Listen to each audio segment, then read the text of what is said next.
I'm Lou Dawson, wildsnow.com.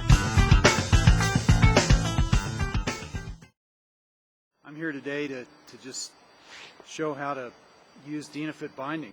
There's a few things to watch out for with the binding.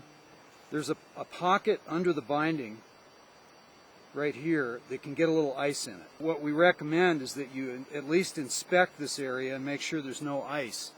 If there's ice under here, the binding won't close all the way on your boot, and it may appear to be closed and you'll be skiing and you'll still come out. Gently take your ski pole tip and just kind of work it out.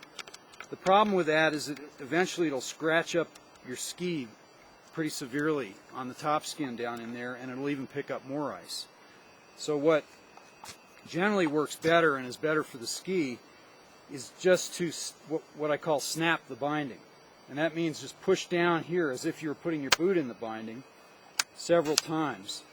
And what that does is, because it snaps down fairly hard, it'll clear that ice out of there generally. When this is closed, this part of the binding does go down into that pocket fairly deeply. A little less so with a boot in there, but still it needs that room to close. So at least inspect that, possibly pop it or clean it out. You can, if you have this problem a lot, if you live in a climate where things get icy, you could carry something like a popsicle stick or a little piece of wood that would not scratch the ski but would still allow you to clean the ice out.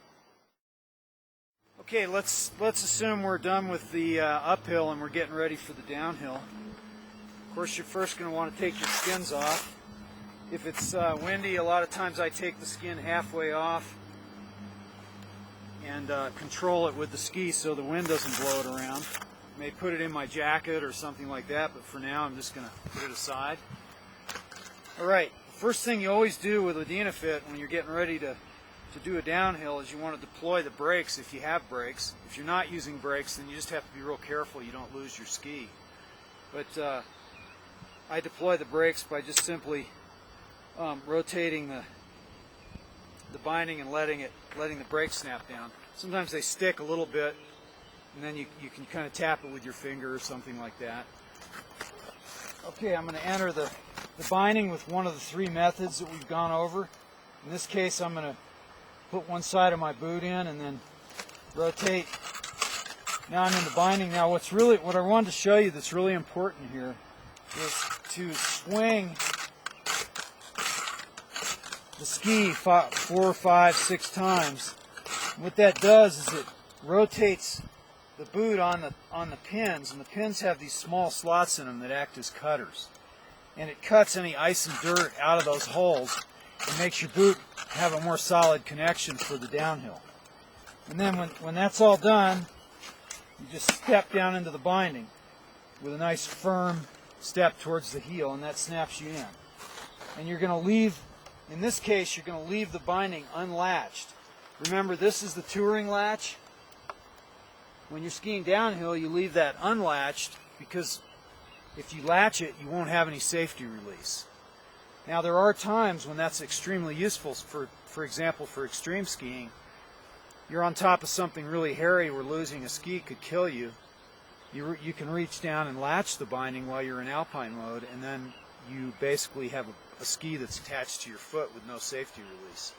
But that's not, of course, recommended unless you're in a situation where it's more important for your life than it is to save your leg from getting broken.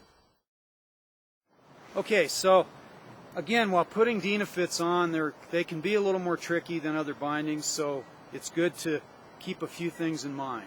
One is, again, you want to have a nice solid platform to work with. So when you're done with your run, before taking the skis off, always stomp out a nice place to work and change your mode. When you're using the tilt your foot in method, sometimes if you tilt your ski slightly to the side, it can make that method go better. So I'm using the tilt to the side. My ski's tilted up to the side a little bit. It makes it a lot easier sometimes for people. Probably the biggest issue with getting into the Dynafit is that while you're fiddling around, your ski's moving all over the place.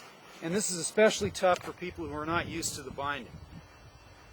But if you're new to it, it's important to think in terms of stabilizing the ski, keeping it solid on the snow so that you can get into it a lot easier when you're going into touring mode. The best method of stabilizing the skis that people use is just take the tail of the ski and jab it into the snowpack somewhat, so that it kind of locks the ski into the snow. And then use your preferred method of getting into the toe. And then you don't have the ski sliding as much. It kind of presents the binding to you in a really ergonomic way, and then you can just sit there and put the thing on. In terms of stabilizing the ski, you can also, once you've got the tail jabbed in the snow, you can put a ski pole somewhere on the tip. Especially these Dynafit skis have a convenient little pocket, and you can hold the ski that way while you get in and out. Some skis have a hole in the tip, and that's really nice for this. You can just stick your ski pole in that hole and hold the ski. And so again, you're not fiddling around, you're doing this stuff efficiently, making the day go smoothly, eliminating frustration, and being nice to your partners so they don't have to wait for you. That's all for now, and if you have any questions, feel free to leave comments here at wildsnow.com or with a forum where you might see this video.